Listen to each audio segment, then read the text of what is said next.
Hello students, welcome back to WBGSC. আজকে আমরা class 7-এর রায় মার্টিন ইংলিশ কোশ্চেন ব্যাংকের 193 পৃষ্ঠার মডেল কোশ্চেন পেপার 13টা করব। এখানে তোমাদের বইয়ের যে প্যাসেজটা দেওয়া রয়েছে the beauty and the beast, এখান থেকে দিয়েছে। তোমরা বিউটি অ্যান্ড দ্য বিস্ট প্যাসেজটা ভালো করে পড়ে নেবে, তারপর প্রশ্ন উত্তরগুলো দেখবে। প্রথম question, complete the following sentences with the information from the text. তো টেক্সট থেকে ইনফরমেশন নিয়ে তোমাদের কি করতে হবে, ড্যাশ করতে হবে। Merchant picked up the loveliest rose for his younger daughter Belle. ব্যবসায়ী তার কনিষ্ঠ কন্যা বেলের জন্য একটা সবচেয়ে সুন্দর গোলাপ তুলেছিলেন। The beast said that the merchant must die for taking away his most precious possession after accepting his hospitality. দানব বলল যে ব্যবসায়ীকে মরতে হবে কারণ সে তার আতিথেয়তা গ্রহণের পরেও সবচেয়ে মূল্যবান সম্পত্তি নিয়ে চলে যাচ্ছে। The merchant eight to his heart's content and spent the night at the place. ব্যবসায়ী পরিতৃপ্তির সঙ্গে খেলো এবং কি রাজপ্রাসাদে রাত কাটালো। Answer the following questions. এবার দেখো, why did the merchant enter the palace? কেন ব্যবসায়ী ওই প্রাসাদে প্রবেশ করেছিল? The merchant enter the palace because his lost his way in a forest and was seeking shelter. ব্যবসায়ী রাজপ্রাসাদে প্রবেশ করেছিল কারণ সে বনের পথ হারিয়ে আশ্রয় খুঁজছিল। What did the merchant find inside the palace? প্যালেসের মধ্যে মার্চেন্ট কী খুঁজেছিল? দ্য মার্চেন্ট ফাউন্ড কী খুঁজে পেয়েছিল? The merchant found tables laden with food and drink inside the palace. যে রাজপ্রাসাদের ভেতরে খাবার এবং পানীয় বোঝাই করা টেবিল সে দেখতে পেয়েছিল। What condition was set by the beast at last? অবশেষে বিস্টের দ্বারা কি কন্ডিশন বা কি শর্ত দেওয়া হয়েছিল? The beast set the condition that either the merchant must return to the castle or his daughter Belle must come to stay with him. দানব শর্ত দিয়েছিল যে ব্যবসায়ীকে অবশ্যই প্রাসাদে ফিরে আসতে হবে, না হলে তার কন্যা বেলকে দানবের সঙ্গে থাকতে হবে। এবার দেখো, read the extract from the following poem, answer the question. এবার দেখো এখানে যেটা দিয়েছে তোমাদের উই আর 7 এই কবিতা থেকে দিয়েছে। তোমরা উই আর 7 কবিতাটা ভালো করে পড়ে নেবে, তারপর প্রশ্ন উত্তরগুলো দেখবে। দেখো এখানে প্রথম কোশ্চেনটা কী দিয়েছে দেখো, where did the girl's thick and curly hair clustered round? যে মেয়েটির ঘন কোঁকড়ানো চুল কোথায় গুচ্ছাকারে ছিল? হার হেড, তার মাথার চারপাশে। The poet met a simple village girl. মেয়েটি একটি সহজ সরল গ্রাম্য মেয়ের সাথে কবি একটি সহজ সরল গ্রাম্য মেয়ের সাথে দেখা করেছিল। এবার দেখো আনসিনটা পড়িয়ে দিচ্ছি, তোমরা আনসিনটা আগে পড়ে নাও, তারপর কোশ্চেন অ্যান্সারগুলো দেখবে, না হলে কিচ্ছু বুঝতে পারবে না। তো দেখো, এক্সিমো live in the polar areas. এক্সিমোরা মেরু অঞ্চলে বসবাস করে। They are not usually tall but they have powerful legs and shoulder. তারা সাধারণত লম্বা নয়, কিন্তু তাদের পা এবং কাঁধ ভীষণ শক্তিশালী। They have a common language and can understand members of another group although they may come from many thousands of miles away. তারা একটি সাধারণ ভাষা রয়েছে এবং তারা অন্য গোষ্ঠীর সদস্যদের বুঝতে পারে, যদিও তারা হাজার হাজার মাইল দূর থেকে আসতে পারে। Their marriages take place by mutual consent. তাদের পারস্পরিক সম্মতির মাধ্যমে বিবাহ করা হয়। However they do not have a special marriage ceremony. যদিও তাদের কি নেই, বিশেষ করে বিয়ের কোনো অনুষ্ঠান নেই।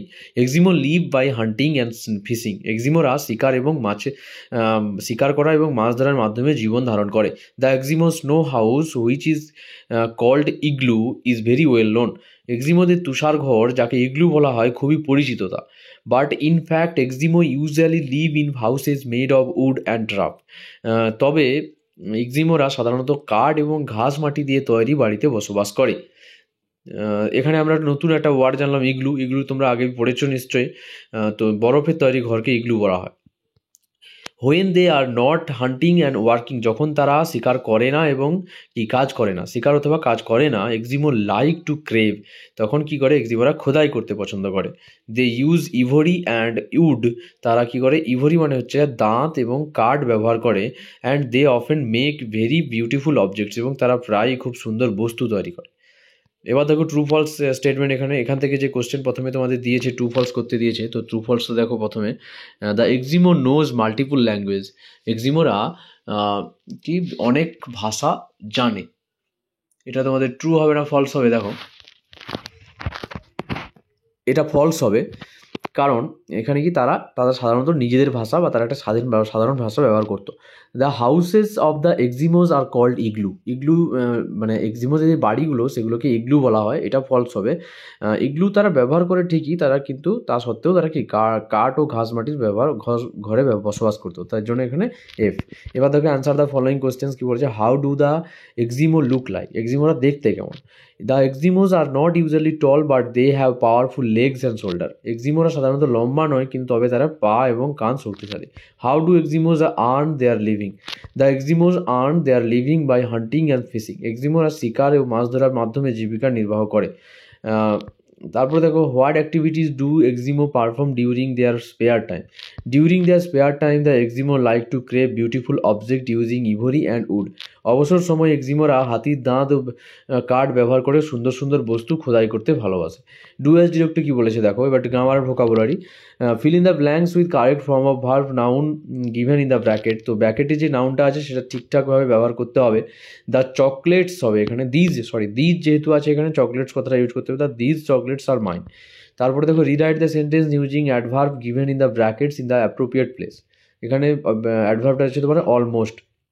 তো অলমোস্টটা তোমাকে ঠিক করে জায়গায় আমরা জানি সবসময় তোমরা কীরকম ব্যবহার করবে, বি ভার্বের পরে ইউজ করবে। The bottle is almost full, ঠিক আছে। তারপরে দেখো change the mood of narration. The doctor said the take this medicine with water. The doctor told me বা ইনস্ট্রাক্টেড ওটা বলতে পারো তোমরা, বা প্রেসক্রাইবড বলতে পারো।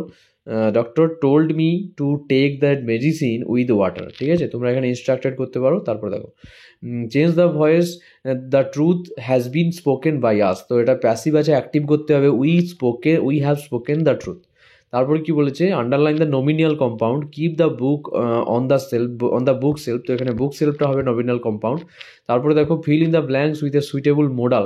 C dash carry out her teacher's order. তো she must carry out her teacher's order. তো মাস্ট হবে এখানে। Rewrite the sentence using the contracted form of verb. তো ভার্বের সংক্ষিপ্ত উত্তর লিখতে বলেছে, তো ডিড নট থেকে হবে ডিডিন্ট হবে, ডিডিন্ট দ্য চাইল্ড ক্রাই।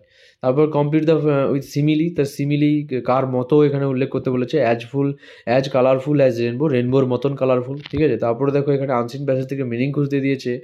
তো গ্র্যাস থেকে হবে ট্রাপ, ঘাস মাটি গ্র্যাস। স্ট্রং থেকে কী হবে, পাওয়ারফুল হবে, শক্তিশালী। তো তারপরে এখানে একটা কি বলেছে, you have changed your address recently, write a letter to the postmaster informing him about the new addresses. তো তোমার অ্যাড্রেস বা তোমার যে বাড়ির ঠিকানাটা সবেমাত্র তুমি পরিবর্তন করেছো এবং তুমি কি করবে যে পোস্ট মাস্টারকে একটা চিঠি লিখে এ ব্যাপারে অবগত করবে, তোমার নতুন অ্যাড্রেসটা তাকে জানিয়ে দেবে যাতে চিঠিগুলো ডেলিভার করতে সুবিধা হয়। তার জন্য তার এখানে চিঠিটা লিখবে to the post master, post office name, শহর বা গ্রামের নাম তোমরা দেবে এখানে, তারপর পিনকোডটা দেবে, সাবজেক্ট এখানে মিডিলে রাখবে এটা, তারপর ডিয়ার স্যার বলে এখানে প্রথমে সম্ভাষণ জানিয়ে চিঠিটা লিখবে, তোমার অ্যাড্রেসটা পার্মানেন্ট অ্যাড্রেসটা ঠিক করে দেবে, তারপর ইয়োর সিনসিয়ারলি ইয়োর নেমটা দেবে এখানে, ঠিক আছে। তারপর আমি এখানে ক্লাস 7-এর তোমাদের বাকি ভিডিওগুলোর প্লেলিস্টটা দিয়ে রাখছি, তোমরা সেই প্লেলিস্ট থেকে আগের ভিডিওগুলো এবং পরের ভিডিওগুলো দেখতে পারো। আর আমাদের এই ভিডিওটা যদি ভালো লেগে থাকে লাইক শেয়ার কমেন্ট করে দিও, আর চ্যানেলটা সাবস্ক্রাইব করে দিও। দেখা হচ্ছে পরের ভিডিওতে। Thank you.